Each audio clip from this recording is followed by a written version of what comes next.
حضرت علی علیہ السلام نہج البلاغہ کے خطبہ نمبر 69 میں اہل عراق کی مذمت کرتے ہوئے ارشاد فرماتے ہیں، اے اہل عراق، تم اس حاملہ عورت کی مانند جو حاملہ ہونے کے بعد جب حمل کے دن پورے کرے تو مرا میں بچہ گرا دے اور اس کا شوہر بھی مر چکا ہو اور رنڈاپے کی مدت بھی دراز ہو چکی ہو اور قریبی نہ ہونے کی وجہ سے دور کے عزیز ہی اس کے وارث ہو، بخدا میں تمہاری طرف بخوشی نہیں آیا بلکہ حالات سے مجبور ہو کر آ گیا۔ مجھے یہ خبر پہنچی ہے کہ تم کہتے ہو کہ علی کذب بیانی کرتے ہیں، خدا تمہیں ہلاک کرے۔ بتاؤ میں کس پر جھوٹ باندھ سکتا ہوں؟ کیا اللہ پر؟ تو میں سب سے پہلے اس پر ایمان لانے والا ہوں۔ کیا اس کے نبی پر؟ تو میں سب سے پہلے ان کی تصدیق کرنے والا ہوں۔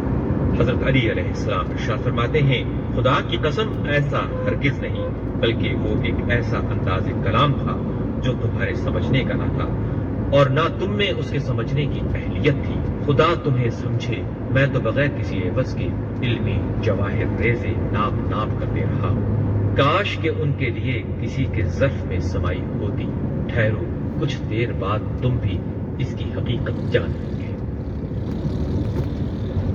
امیر المومنین حضرت علی علیہ السلام نے پیغمبر اسلام حضرت محمد مصطفیٰ صلی اللہ علیہ وآلہ وسلم پر درود بھیجنے کے حوالے سے خطبہ ارشاد کرتے ہوئے فرمایا، اللہم صلی علی محمد وآل محمد، بسم اللہ الرحمن الرحیم۔ اے زمینوں کو بچھانے اور آسمانوں کو بلندیوں پر روکنے والے، اور اے خوش نصیب و بد نصیب دلوں کو فطرت پر پیدا کرنے والے، اپنی بہترین رحمتیں اور روز افزوں درود اپنے اس بندے اور برگزیدہ رسول محمد صلی اللہ علیہ وآلہ وسلم پر نازل فرما، جو خاتم وحی و رسالت ہے اور مشکلات کے راستوں کا کھولنا اور آسان کر دینے والا ہے، جس نے حق کو حق سے آشکار کیا، جس نے باطل کے لشکروں کو دھکیل دیا، جس نے گمراہی و ضلالت کو نابود کیا۔ یہ درود اس شان کے ہوں جس شان سے استقلال کے ساتھ اس نے یہ بار اٹھایا، اس بار کو اس نے تیرے حکم کی فرما پذیری، تیری خوشنودی کے حصول میں اجلت کرتے ہوئے قوت و توانائی کے ساتھ اس طرح اٹھا لیا کہ نہ تو آگے بڑھنے سے قدم پیچھے ہٹائے اور نہ عزم میں سستی آنے دی۔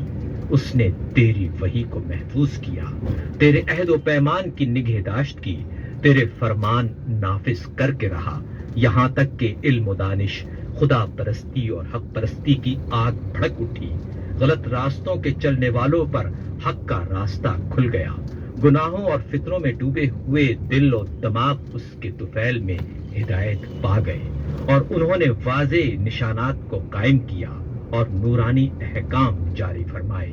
وہ تیرے اسرار و رموز کے امین اور قیامت کے دن نیکوکاروں اور بدکاروں پر تیری جانب سے شاہد اور گواہ ہوں گے۔ وہ سچائی کے ساتھ تیرے بندوں کی طرف تیری طرف سے بھیجے ہوئے رسول تھے۔ بار خدایا، اپنے سایہ رحمت میں تو انہیں بہت بڑا حصہ عطا فرما اور اپنے فضل و کرم کے بیش از بیش حصے سے سرفراز کر۔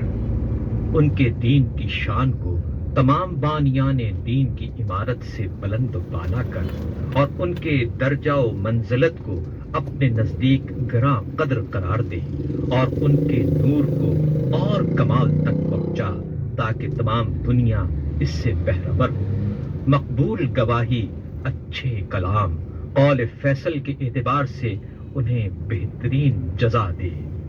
بار خدایا، ہمیں اور ان کو خوشگوار زندگی، دائمی نعمتوں، آرام انگیز خواہشوں، انتہائی سکون اور کرامت و شرف کی منزل میں شریک کر دے۔ حضرت کا قرب نصیب فرما۔ اللہم صلی علی محمد وآل محمد۔